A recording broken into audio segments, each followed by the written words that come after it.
बिस्मिल्लाहिर्रहमानिर्रहीम। अस्सलाम वालेकुम डियर स्टूडेंट्स।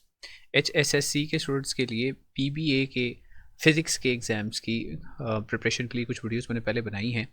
और आपको पता है कि आपके एक्सपेरिमेंट्स मेजर और माइनर दो हिस्सों में तकसीम है। तो मेजर एक और बहुत इंपॉर्टेंट एक्सपेरिमेंट है, वैसे फर्स्ट ईयर के सेक्शन का है, लेकिन ज़ाहिर आपने फर्स्ट ईयर सेकंड ईयर के कंबाइंड देने हैं। तो एक्सपेरिमेंट का नाम है to study the stationary waves in Melde's apparatus and calculate the frequency of the AC supply.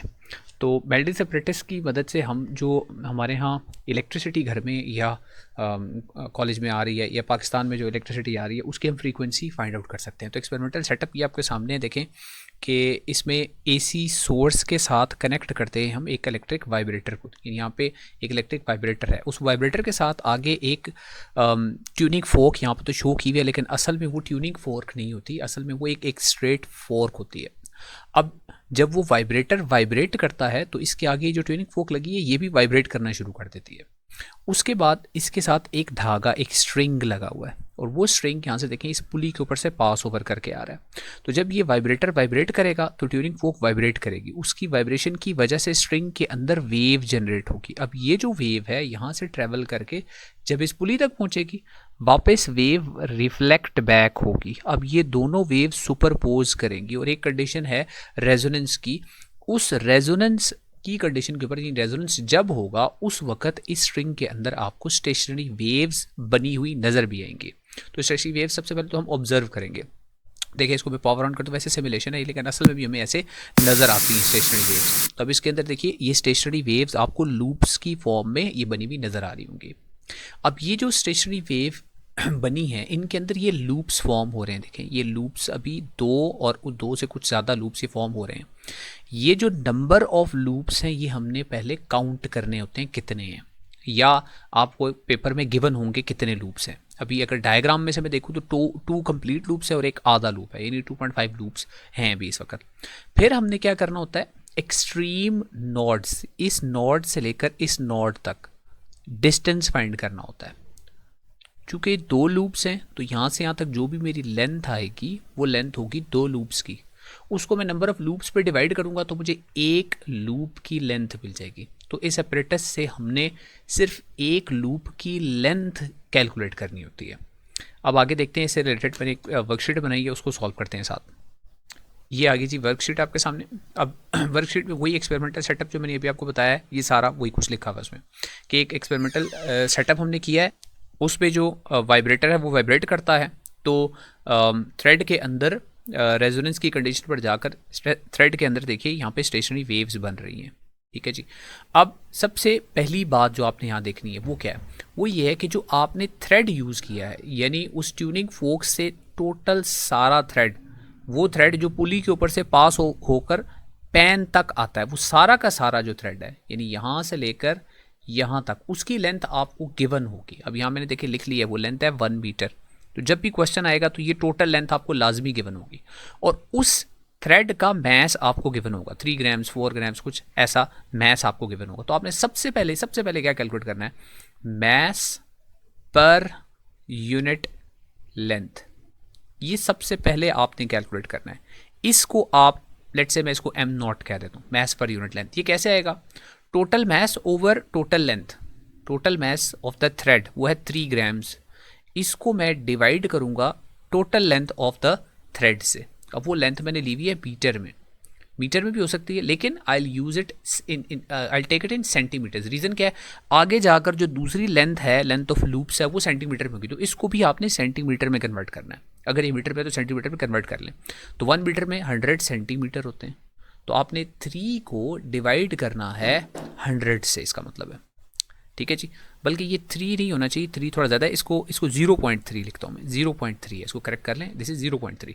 तो 0.3 ग्राम्स ये मैस है इस थ्रेड का, और उसको मैंने डिवाइड किया है total length of the thread से। तो ये जो भी नंबर आएगा वो हम नोट डाउन कर लेंगे, ये एंड में आप फॉर्मूला में यूज़ करेंगे, अभी बताता हूँ।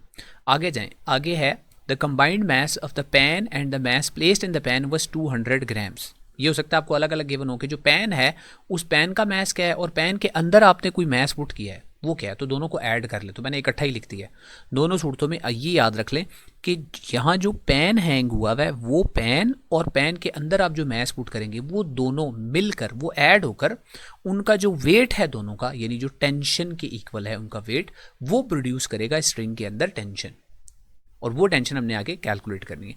तो mass of the pan plus mass placed in the pan was recorded as 200 grams. और अगली इंपॉर्टेंट बात ये हो सकता है आपको पेपर में आए तो ये गिवन हो सकता है डायग्राम से। तो मुश्किल काम क्या है कि डायग्राम से क्या कैलकुलेट करना, तो मैंने इसलिए डायग्राम वाला क्वेश्चन रखा है। यहाँ देखें लिखा हुआ है मैंने कि distance between the first node and the last node was found out to be 18 centimetre. अब डायग्राम में देखिए ये पहला नोड है, यहाँ से ये आखिरी नोड है, यहाँ तक का ये डिस्टेंस है, यहाँ से लेकर यहाँ तक ये डिस्टेंस गिवन है 18 सेंटीमीटर्स। अब आगे इसका इस्तेमाल क्या देखें, नंबर ऑफ लूप्स वो कहाँ से मिलेंगे, या तो पेपर में गिवन होंगे या डायग्राम से आपने नोट डाउन करने होंगे। देखें 1 2 3 4, तो आपने यहाँ से देखे कितने लूप्स हैं 4, तो यहाँ पे आपने लिख दिया 4। अब निकालना है लेंथ ऑफ वन लूप। अब ये कैसे आएगी, जो पहले नोड से आखिरी नोड तक का डिस्टेंस था वो 18 है, 18 सेंटीमीटर्स, उसको नंबर ऑफ लूप्स पे डिवाइड कर दें, तो इसको 4 पे डिवाइड कर दें तो आपको मिल जाएगी एक लूप की लेंथ। तो length of one loop is 18 divide by 4, या जो भी आपको वैल्यूज़ आपके पेपर में गिवन होंगी वहाँ से आप इसको फाइंड आउट कर लेंगे। तो इसको मैं देख लेता हूँ 18 डिवाइड बाय 4, ये आ रहा है 4.5। तो एक लूप की लेंथ यहाँ पे आ रही है 4.5 सेंटीमीटर्स, वो इसीलिए मैंने ऊपर सेंटीमीटर में चेंज कराया कि यहाँ पर भी सेंटीमीटर में। अब देखिए आ गया tension in the string, very important. Tension weight के इक्वल है, तो टेंशन निकालने के लिए आपने वेट कौन सा वाला, जो पेन का वेट और पेन के अंदर जो वेट है वो है 200 ग्राम्स। अब यहाँ स्टूडेंट्स क्या करेंगे, ये W इक्वल्स टू mg लगाएंगे और यहाँ 200 लिखेंगे और मल्टीप्लाई बाय g की वैल्यू 9.8 लेके सॉल्व कर देंगे। ये गलत हो जाएगा क्योंकि यहाँ पर लेंथ देखें वो सेंटीमीटर्स में है। जब लेंथ सेंटीमीटर में होती है ना तो g की वैल्यू 9.8 नहीं लेते, यहाँ आपने g की वैल्यू लेनी है 980।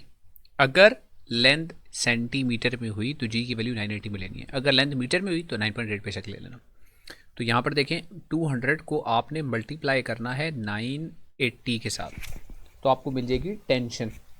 और इसका वैसे नीचे यूनिट जो है ना मैंने मिसिंग छोड़ दिया है, यहाँ यूनिट जो है वो न्यूटन के बजाय डाइन्स होता है यूनिट, DYNES। ये CGS सिस्टम जो होता है 196,000 आ रहा है, 196,000 और इसका यूनिट होगा DYNES, डाइन्स। आगे फ्रीक्वेंसी ऑफ AC, अब इसके लिए फार्मूला आपको पेपर में भी गिवन नहीं होगा तो नोट डाउन कर लें formula, F equals to 1/2 times L।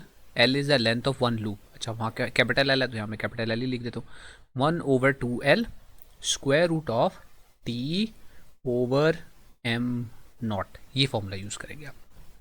अब इस फॉर्मूला में आप वैल्यूज़ पुट करके फ्रीक्वेंसी की वैल्यू फाइंड आउट कर लेंगे। वैसे वैल्यू थोड़ी सी ऑड आ रही है, मैंने फिक्टिशियस कुछ नंबर्स लिए हुए हैं, एक्चुअल नंबर्स नहीं है। आपको जो पेपर में वैल्यू गिवन होंगी वैल्यूज़, उनसे जो भी आंसर आए आपने लिख देना। वैसे जो फ्रीक्वेंसी होती है ना AC सप्लाई की होती है 50 हर्ट्ज़, तो ये नंबर्स कुछ थोड़े से ठीक नहीं है, इस वजह से आंसर ज़्यादा आ रहा है, ज़्यादा बड़ा आ रहा है। लेकिन बहरहाल आपको जो वैल्यूज़ गिवन होंगी पेपर में आपने उन्हीं से ही कैलकुलेशन करनी है। आगे इससे रिलेटेड कुछ क्वेश्चन देखते हैं। पहले तो है राइट द मिसिंग यूनिट्स। अच्छा आखिर में इसका यूनिट है हर्ट्स, फ्रीक्वेंसी का यूनिट हर्ट्स है। अच्छा जी, what is the wavelength of the wave produced in the string in this experiment, lambda wavelength. अब वेव लेंथ क्या है देखें, 2 लूप्स पूरे करेंगे एक वेव को, 2 लूप्स, तो यहाँ से लेकर यहाँ तक ये वाली लेंथ जो है ये वेव लेंथ है। तो अगर ये टोटल लेंथ 18 है तो इसका हाफ 9 करेंगे तो वेव लेंथ यहाँ पे 9 सेंटीमीटर्स आएगा, lambda is 9 centimetres. Next question is if the suspended mass is increased, अगर मैस जो सस्पेंड हो रहा है वो इंक्रीज करेंगे, what happens to the number of loops formed. तो नंबर ऑफ लूप्स जो हैं वो कम हो जाएंगे। रीज़न क्या है इसकी देखें, जब मैस इंक्रीज करेंगे ना तो उससे वेट इंक्रीज हो जाएगा और वेट ही टेंशन के इक्वल है, तो टेंशन भी इंक्रीज हो जाएगी। So when the mass is increase the tension increase, but frequency जो है वो सोर्स की फ्रीक्वेंसी है वो तो चेंज नहीं हो रही, फ्रीक्वेंसी तो उतनी रहेगी। तो टेंशन इंक्रीज करने से फ्रीक्वेंसी को इंक्रीज करना चाहिए, लेकिन चूंकि फ्रीक्वेंसी सोर्स की फ्रीक्वेंसी है तो उसको उसी नंबर पर रखने के लिए फ्रीक्वेंसी को नंबर ऑफ लूप्स जो है वो डिक्रीज हो जाएंगे। तो आप इसमें लिखेंगे क्या कि नंबर ऑफ लूप्स डिक्रीज, वो कम हो जाएंगे। और रीजन में क्या लिखेंगे कि as mass increases, tension also increases,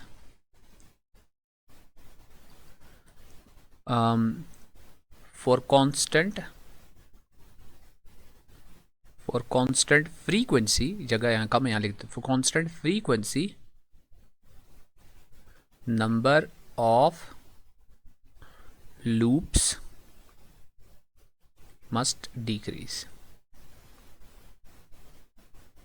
number of loops कम हो जाते हैं।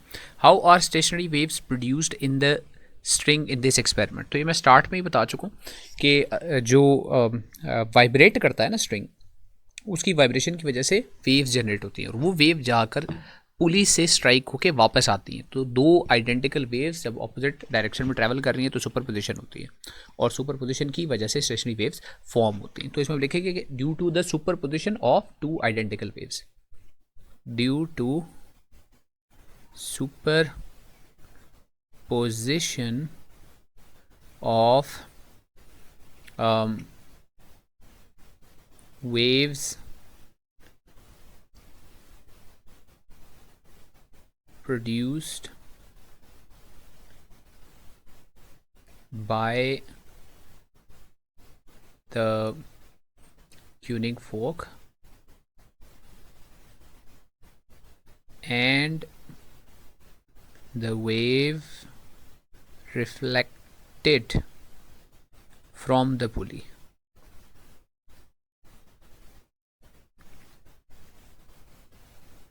उन दोनों की सुपरपोजिशन होती है और सुपरपोजिशन की वजह से रेजोनेंस पर जाकर ये स्टेशनरी वेव्स प्रोड्यूस होती हैं। तो ये कुछ क्वेश्चंस थे, इससे रिलेटेड कैलकुलेशन भी मैंने आपको बता दी, एक दो इंपॉर्टेंट पॉइंट्स बताए हैं, वो भी ज़रा देख लीजिएगा।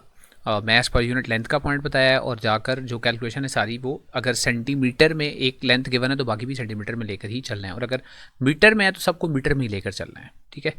और इससे पहले जो इंपॉर्टेंट और एक्सपेरिमेंट सेकेंड ईयर के हैं, स्पेशली जो पोटेंशियोमीटर का एक्सपेरिमेंट है उसकी वीडियो मैं बना चुका हूँ, चार्जिंग एंड डिस्चार्जिंग एक्सपेरिमेंट, तो आपके सामने स्क्रीन पे वो भी वीडियोस आ रही हैं, इन पे क्लिक करके आप वो वीडियोस भी देख सकते हैं। तो see you in those videos and इंशाल्लाह।